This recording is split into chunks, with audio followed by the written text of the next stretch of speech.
Hey there, I'm Tom from BorrowLenses.com, and as you can see, I'm not actually in the studio, but at home.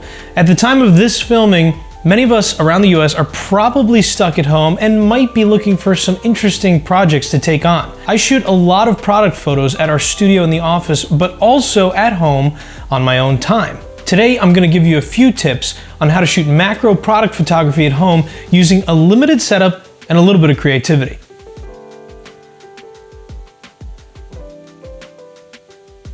It's a ton of fun to photograph small objects like figurines or jewelry, or in my case, watches. It's exciting to see these tiny, decorated, and intricate objects blown up to fully appreciate the craftsmanship and also to make a great photo. My apartment doesn't have quite enough space for C-stands, lights, and softboxes, so for my purposes today, I'm gonna keep it really simple. Here I have my Canon 5D Mark IV, Canon's 100mm macro L lens, a hot shoe mounted speed light, and a tripod.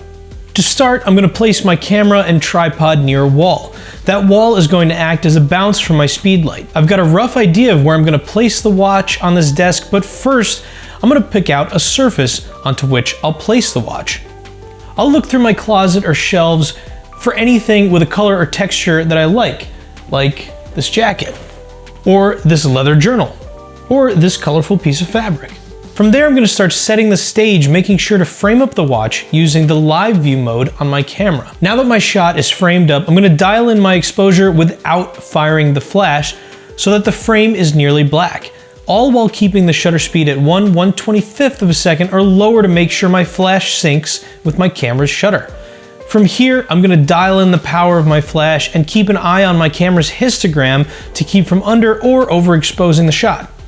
If I'm not liking how the light is striking the watch, I'll just manipulate the flash a little bit and change the direction of the light.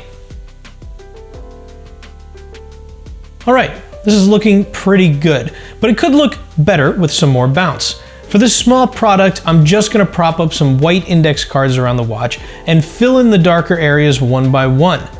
That's looking even better, and I've done it all with very little gear. Once I've got my photos, I'm going to touch them up in Lightroom to adjust for color and contrast, and finally in Photoshop to get rid of some of that dust I didn't spot when I was shooting. Here are some of the shots I took today.